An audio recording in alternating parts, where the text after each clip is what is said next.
Hello दोस्तों, veterans नमस्कार। मैं दीवान सिंह। आज मैंने कुछ यहाँ कटआउट लगा रखे हैं। एक शेर सिंह जी का है, एक रोहित शर्मा जी का है और दो ये प्रकाश चंद्र जी के हैं।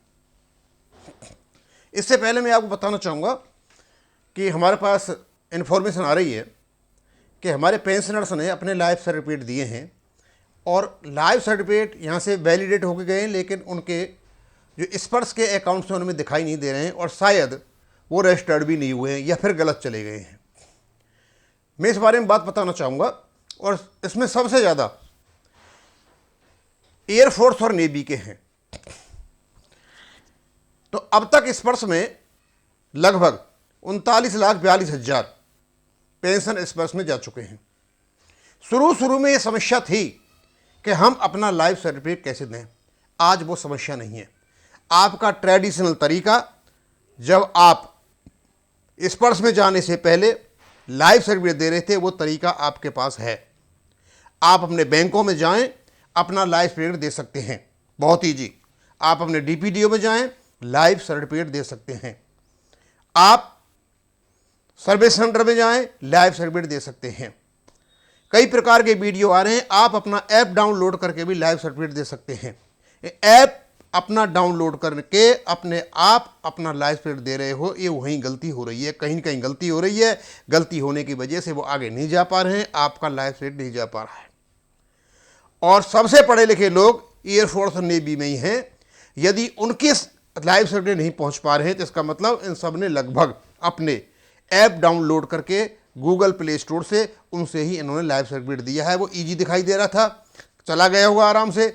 लेकिन आप साल में एक बार लाइफ सर्टिफिकेट देना होता है। जब तक आप ऐप को चलाने में पूर्ण पारंगत नहीं हो जाओ, तो या तो बैंक में जाएं या डीपीडीओ में जाएं या आप जो सर्विस सेंटर है वहाँ पर जाएं, अपना लाइफ सर्टिफिकेट दे करके आएँ।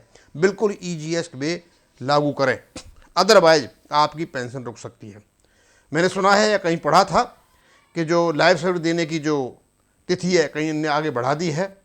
अब कब तक बढ़ाई है, शायद कोई दिसंबर की कह रहा था, कोई और आगे कह रहा था, वो नहीं कह सकता। लेकिन आपको लाइफ सर्टिफिकेट अपने नंबर में देना है और अभी बहुत टाइम पड़ा हुआ है। इसलिए जहां आपकी पेंशन आती है वहां जा करके अपना लाइफ सर्टिफिकेट दिया है। और पीसीडीए ने और एमओडी ने एक लेटर निकाल दिया है बैंकों के लिए, आप अपना जाएं और लाइफ सर्टिफिकेट दे के आ जाएं। इसलिए बहुत ज़्यादा प्रॉब्लम वाली बात नहीं है अब इस वर्ष में। पहले जब थी अब कोई प्रॉब्लम नहीं है। अब मैं एक वो बताना चाहता हूं। ये शेर सिंह जी हैं और मैंने बताया था कि 2 दिन पहले ऐसी अफवाहें उड़ी थी कि भारत सरकार यानी एमओडी, आर्मी हेडक्वार्टर, जो पेंशन डिसेबिलिटी जा चुके हैं वो भी, उनकी भी जांच होगी और जो अभी जाएंगे उनकी भी जांच होगी। और कौन कौन डिसेबिलिटी लेकर के बैठा है, ऐसी अफवाह फैलाई जो नए नेम आए उनकी आड़ में लेकर के, जिसकी ज़रूरत नहीं थी। ऐसा कुछ भी कहीं नहीं है। एक लेटर निकाला है एडजुटेंट जनरल ब्रांच ने। उन्होंने कुछ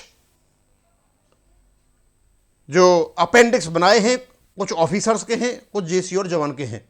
ऑफिसर्स के ज़्यादा हैं। और उन अपेंडिक्स में क्या क्या लिखा हुआ है कोई पता नहीं है, लेकिन वो कमांड हेडक्वार्टर को भेजे हैं। लेकिन उस लेटर में जो लैंग्वेज है, जो लेटर के साथ लिखा हुआ, से पता चलता है कि ईएफटी के जो जीते हुए केस हैं उनके खिलाफ स्टे ऑर्डर लेने के लिए शायद वहां बात हो रही है। क्योंकि कुछ दिन पहले आपको पता है कि चंडीगढ़ का एक केस था, जो जस्टिस धर्म सिंह जी थे, उन्होंने कोई एक्शन ले लिया था। एक असहज परिस्थिति पैदा हो गई थी, शायद उसी से बचने के लिए सारा काम हो रहा है ये। तो उनका काम है वो करेंगे, हमारा काम है हम करेंगे।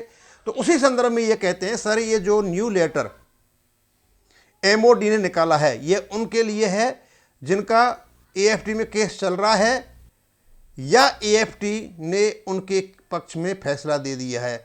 भैया ये जो इनके पक्ष में जो फैसला दे दिया है ना, उसमें स्पष्ट लिखा है एएफटी के जजमेंट। और यदि स्टे ऑर्डर लिया जाएगा तो जजमेंट पर लिया जाएगा। लेकिन जो केस चल रहा है जिसका ऑर्डर नहीं है, जजमेंट नहीं, उस पर कोई स्टे ऑर्डर तो हो नहीं सकता। तो स्वाभाविक सी बात है, जब स्टे ऑर्डर की बातें हो रही हैं तो उन पर है जीते हुए केस। और साफ और लिखा है उन्होंने कि वहाँ स्क्राइपचर्स दिए जा रहे हैं। स्क्रैचर का मतलब है एक प्रकार का बैड रिमार्क, या कोर्ट की लैंग्वेज में कह सकते हैं कि भाई उसका कोर्ट ऑफ कंटेम्प्ट की तैयारियां शुरू हो रही हैं, जिससे एक असुविधा हो रही है कि वो कोर्ट है, उधर अधिकारी बैठे हैं, ब्यूरोक्रेट्स बैठे हैं, तो एक फालतू की टसलबाजी होती है, उससे शायद बचने के लिए इन्होंने ये काम किया है। सर एक रिक्वेस्ट है कि एम्बॉडी डिसेबिलिटी पेंशन के खिलाफ किस लिए कोर्ट में जा रही है। भैया मैं बताना चाहूँगा आपको, शेर सिंह जी, आपको पता है कि जो जीते हुए केस हैं EFT के, लागू तो करना पड़ेगा, और ये लागू नहीं करेंगे तो कंटेम्प्ट ऑफ कोर्ट आएगा। अब उससे बचने के लिए तो जाना ही पड़ेगा ना भाई। वो अपना काम करने दीजिए, आप अपना काम करें, हम अपना काम करें। और मैं आपको बात बता दूं कि मोदी सरकार आने से पहले EFT के जितने भी केसेस थे जीते हुए, या तो इम्प्लीमेंट नहीं करते थे या ये हाई कोर्ट में जाते थे सारे के सारे। ये मोदी सरकार ने आकर के इन सबको रोका है और EFT के केस लागू होना शुरू हुआ है। अब क्यों EFT के केस बहुत ज़्यादा हैं, उनको प्रोसेस में बहुत बड़ा टाइम लगता है। एक तो प्रोसेस में टाइम लगता है, और दूसरा कभी कभी ये लापरवाही पूर्ण तरीके से काम करते हैं, उसका भी एक फर्क होता है। तो ये अपना काम कर रहे हैं, हम अपना काम कर रहे हैं, करने दीजिए। अब क्या कर सकते हो आप पर कोई फर्क नहीं होने पाया। जो केस चल रहे हैं वो चलते रहेंगे। जो ऑलरेडी पेंशन लेकर के बैठे हैं उनसे कोई इसका लेना देना है नहीं, उस लेटर में तो है नहीं। अब और किसी को कहीं से पता चला हो तो भाई मैं कह नहीं सकता। अब आगे आएंगे रोहित शर्मा जी। रोहित शर्मा जी कहते हैं बहुत बार कोर्ट टाइम दिया, तारीख पर तारीख, तारीख पर तारीख। भाई शर्मा जी मज़ा आ गया यार आपका ये बात देख करके, क्योंकि ये जो चीज़ है ना, इससे हर आदमी, पूरे देश के आदमी, क्या पूरे संसार के आदमी होंगे, बड़े बड़े लंबा 20-20, 25-25 साल तक केस चलते हैं। हर बार तो ये फेमस वर्ड है ये, तारीख पे तारीख, तारीख पे तारीख। शायद ये सनी देओल का वो है, ये किसी फिल्म का जो है उसका बोल है ये सनी देओल के, तारीख पे तारीख, तारीख। भाई जब तक डिसाइड नहीं होगा तब तक तारीख पे तारीख ही मिलेंगी। झेलो, हम भी झेल रहे हैं, आप भी झेल रहे हो।